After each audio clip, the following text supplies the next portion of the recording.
Hello and welcome to Built on Air, a podcast and video series about all things Airtable. I'm your host, Zoe Vanderplu, and I'd like to thank our sponsor, OpenSide. Visit openside.com for products and services that will take your Airtable to the next level.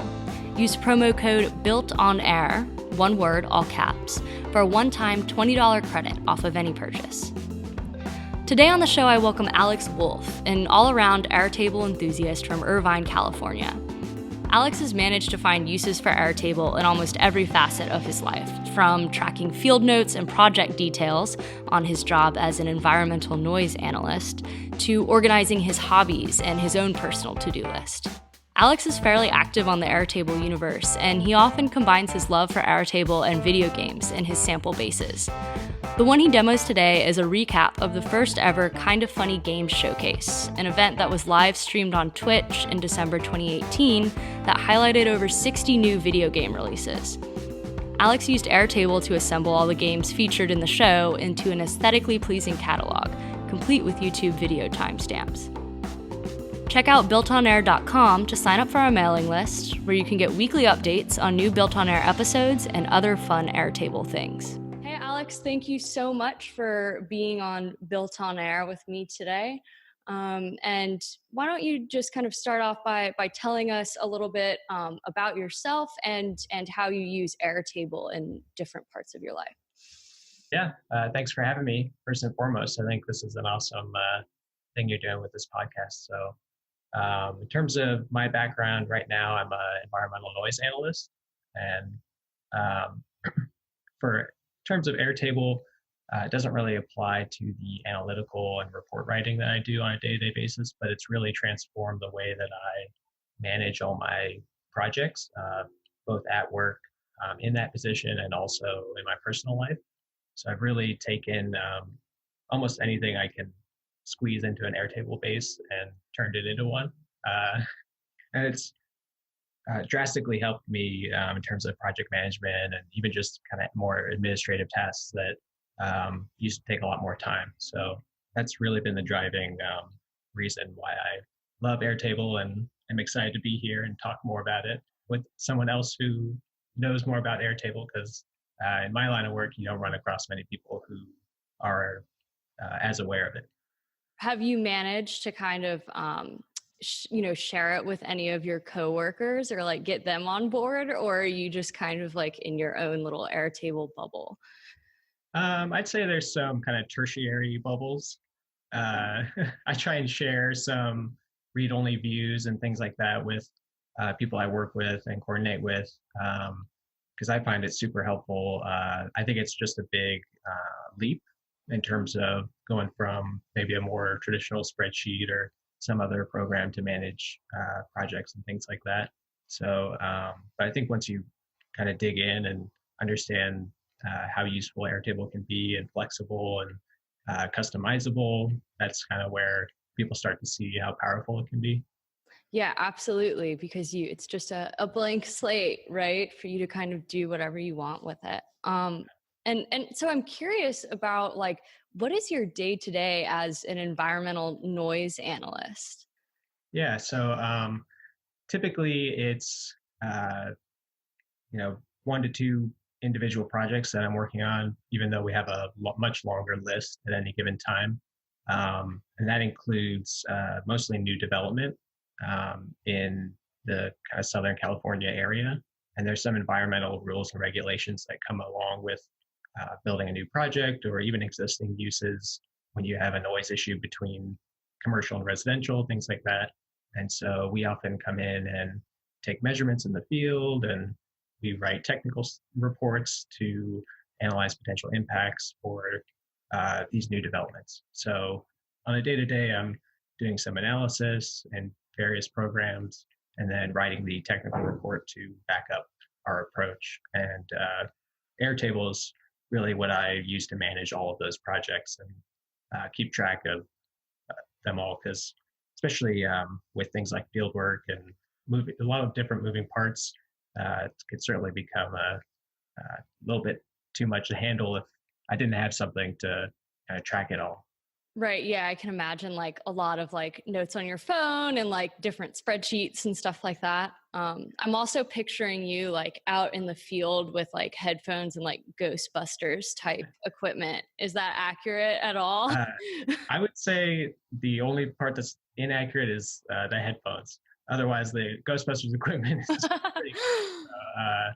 Yeah, usually depending on what we're doing, there's a variety of different meters and equipment that we use, and some of them we have monitoring 24 hours long term, and others we have to go out in person and collect measurements for different purposes. So a lot of different and new projects that we get, maybe things that I've never done before that it's helpful to have kind of something to fall back on, whether it's my technical background or just an Airtable base to look up like, oh, what projects have I done that are similar to this that might help me with this new thing that seems totally foreign to me, but I need to somehow come up with a solution for. Right. Yeah. You're like, I'll figure this out.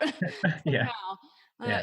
So what is your background? Did you, go to school? Is there a noise analyst training? Like, did you go to college? How did you even get sort of in this niche?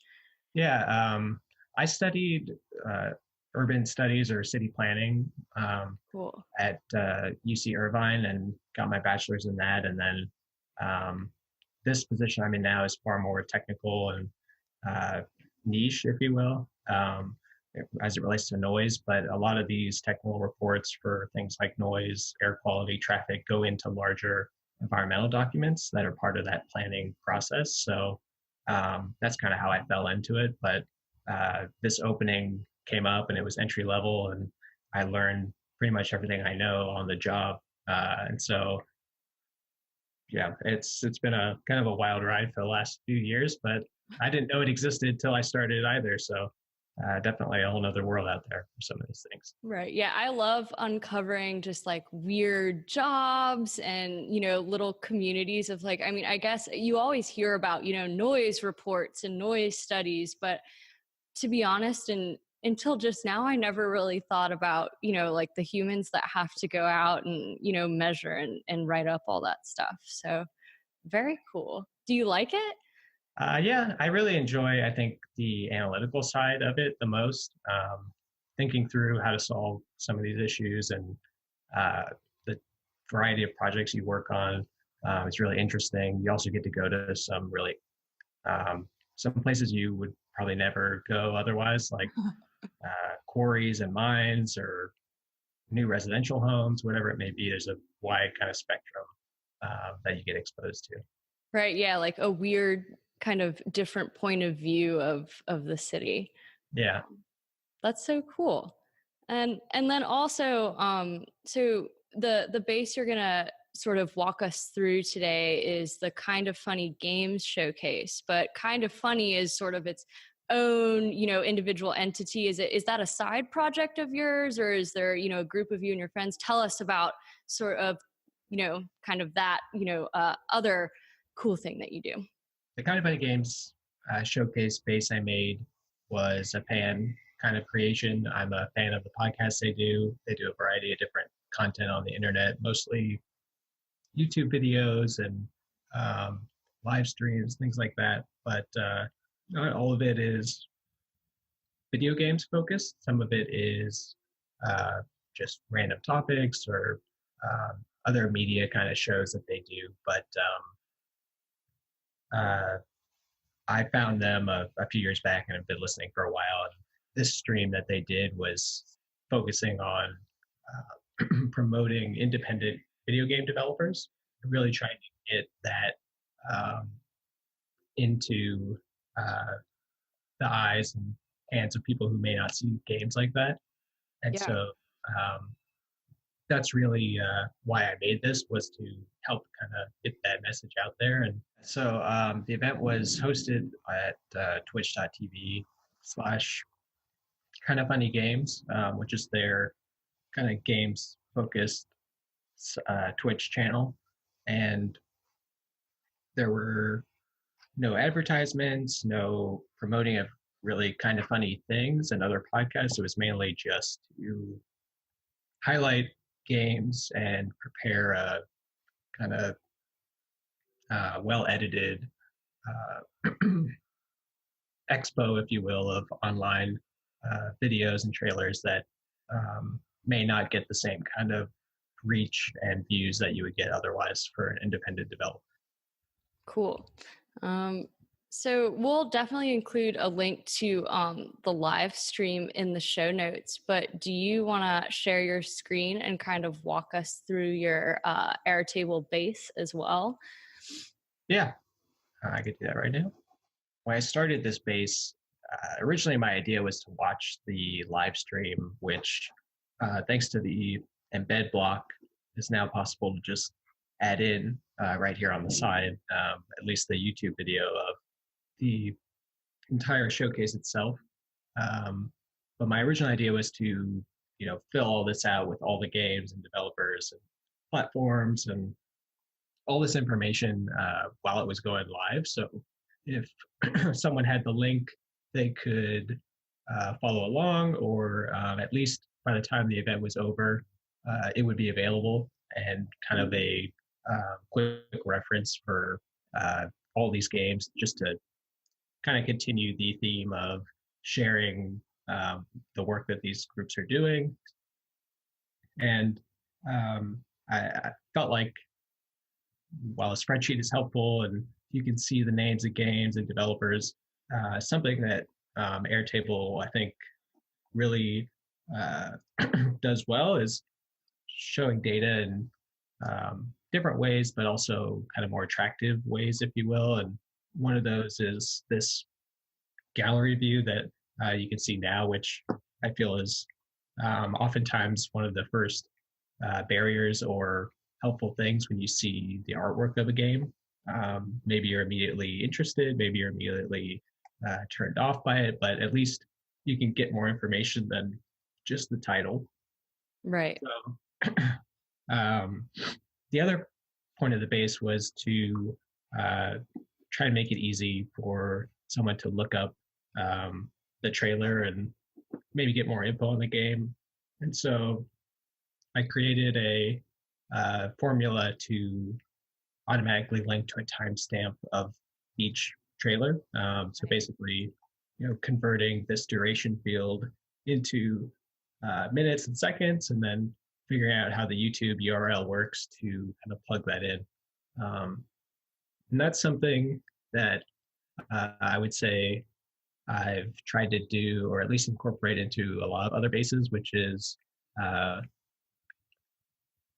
guess, for example, in my current job, since we do so much field work, one of the biggest things we have to do is go to these different sites and manage multiple locations, oftentimes doing 2 to 3 different projects at once. So it's really helpful to map out all your locations and check the weather and things like that, and plugging in a formula that can automatically link to the locations and map it out has been hugely helpful.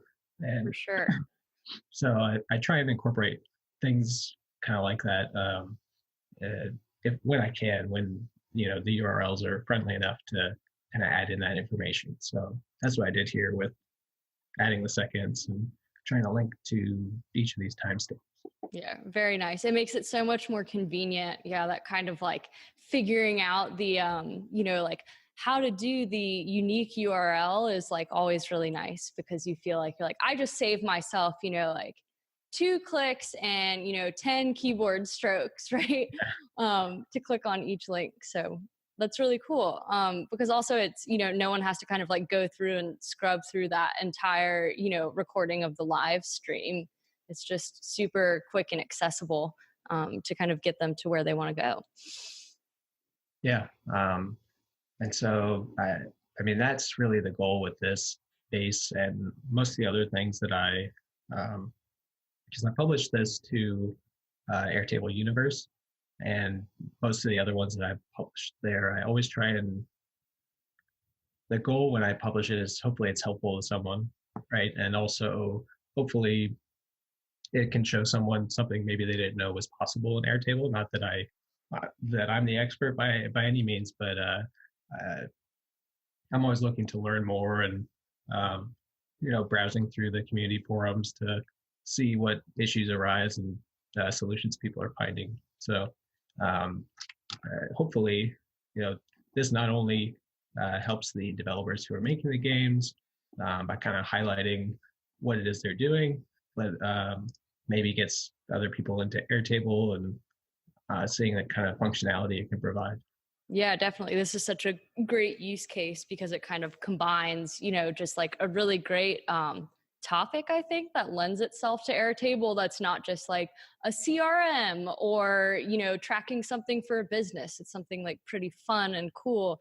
But also like, yeah, the way you've organized this is just, it's, super aesthetically pleasing because of Airtable's views, and you have everything sort of like nice and neat and laid out. So did Kind of Funny Games ask you to do this, or did you just kind of feel inspired to do a side project? No, they didn't ask me. Although if they had, I would have done it definitely.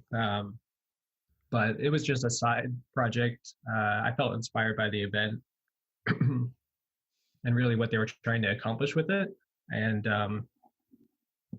it just seemed like I'm always kind of looking for reasons to incorporate Airtable into something, and this seemed like almost a perfect opportunity to do just that. And I think with a lot of the recent updates Airtable has had, like the embed block and things like that, has really made this even more kind of functional. But they're actually planning additional events in the future similar to this showcase, and we'll see. I would probably plan on making more, but it was a decent amount of work, so it may not be quite as immediate as this one was. But right, were you actually able to kind of fill in the base in real time as you were going along, or did that seem a little bit too ambitious? It was definitely too ambitious just to crack it all, but I did fill out everything I could. Things like on this table, all the Twitter accounts, those definitely took a bit longer. But yeah, ideally you would fill it in as it goes. But even if I published it to Airtable Universe or something like that, they take time to process and review before they fully publish that to the public. So you never really know. But yeah, it's not quite, I would say, to the point where someone could follow along live, but ideally, at least it's there if an event ends, and they can go back and reference it. Yeah, and you can have something like, quickly share the link to Airtable Universe or just embed it somewhere and everyone can see it. And then, so let's just, I think your structure here is like fairly, self-explanatory, but it looks like you have the games, table, of course, which is sort of the main one. And then you're linking the games to, their developer and then also their platform that they're on. Yeah. So the platforms to me is more of a kind of statistic, or just to see the number, especially for things like PlayStation Vita, which has officially lost a lot of support from PlayStation and Sony who made it. Mm-hmm. So it's interesting to see like people are still developing for this system that is considered outdated. But right. I'm assuming there's probably like a small but very passionate community, right, about PlayStation Vita games. So there's, a few developers every year who will kind of continue support for that.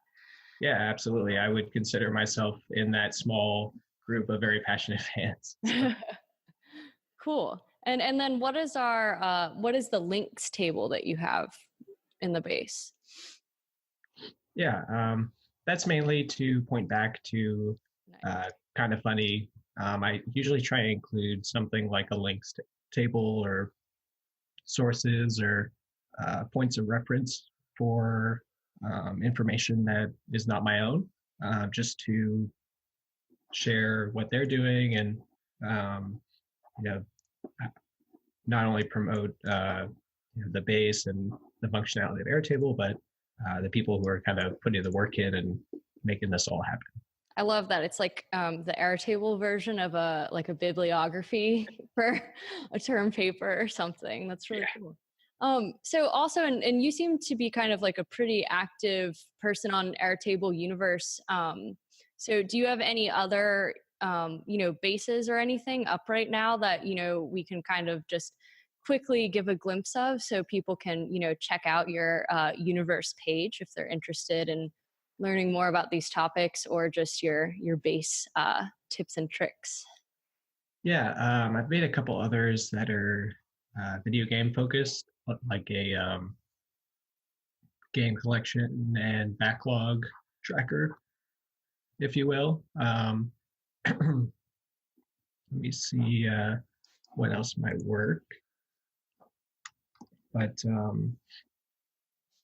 yeah, I have another one up there that is just like a basic poll. I felt like when the forms and everything were kind of getting added to Airtable, they didn't have a template necessarily for that. So again, just trying to make things that might be useful to people. But yeah, absolutely. And then Airtable has made some recent, improvements to their forms too, like, allowing you to limit record selection to a view and stuff like that, which is really cool. It seems like they're sort of improving that area because people love it so much. And we'll link to your Airtable universe page too, so everyone can kind of just check out your additional stuff. Yeah, you have like a pretty good amount of bases. I think you have 9 on here, right? Yeah, I think so right now. And it's cool too because you're sort of, you have some like, more professional stuff in here. You have some video game stuff. You have some like, just kind of Airtable examples. So I think your work on Universe kind of does like a really good job of following up, on how you're like, I use it for everything. Like, Yeah. anything that I can think of to put in here, I'll put in here, which is really cool. And so is there anything now that you're like any new projects in Airtable that you're working on that you're excited about personally or professionally? I really like and I chose not to share it for this just because the amount of kind of data scrubbing and for sure privatizing of the data would have taken quite a bit. But my kind of go-to base these days is what I just made for my personal life. So for personal projects, day-to-day tasks, even what movies I want to see in the future. Mainly because I want it all kind of in one place, especially in one place where you can make a calendar that syncs with your Google Calendar and notifies you. And all that to me is just super powerful and has changed a lot of the way that I do things. Because my background in using this type of program started years ago when I read Getting Things Done. And from there, I kind of adopted an Evernote way of going about that, and then that transitioned to a Microsoft Access database. And I can't even remember when Airtable came along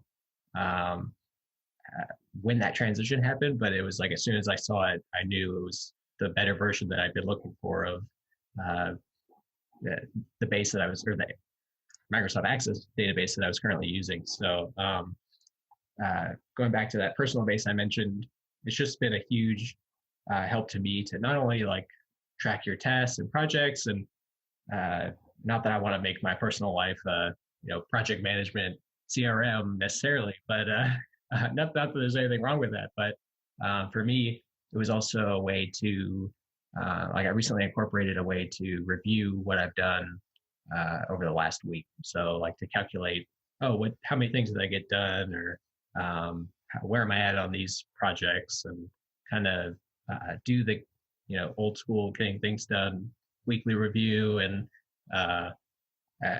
try and show progress any way I can, just to keep yourself motivated when you're working on things that take a bit longer. For sure. Yeah. Like tracking your velocity and progress. And I think there definitely is like something really satisfying about tracking your personal life in that way. Like it does take some discipline, but it's kind of cool to like like quantify this like thing that seems so unquantifiable, like what did Zoe do today? And that kind of thing. So that's really cool. Maybe once you've kind of gotten it to a decent point and you can scrub it from all personal Alex stuff, we'll see that on the universe sometime to check out. Yeah, I thought about it, definitely. And then if people want to reach out to you, any of our listeners, where should they go to contact you? The best way is probably through Twitter. I'm on there at Alex Wolfe, ALXWLFE, and pretty responsive. That's where I try and share some of this Airtable stuff I do and get it into the hands of more people, just because I think it's just super useful and might help somebody somewhere out there. Yeah, it's definitely a tool for everyone. And I really enjoyed kind of talking to you about all of the different ways that you use it, seeing this sort of like really elegant game showcase space that you've built, and also just getting to learn a little bit more about environmental noise analysis, which is really cool. So thank you so much, Alex, for your time. And we'll be on the lookout for sort of future fun Airtable-y things from you. No, thank you. I appreciate you taking the time having me on. Appreciate letting me share this space, and hope you guys have continued success with the podcast. I think it's awesome. Awesome. Thank you. See ya. All right.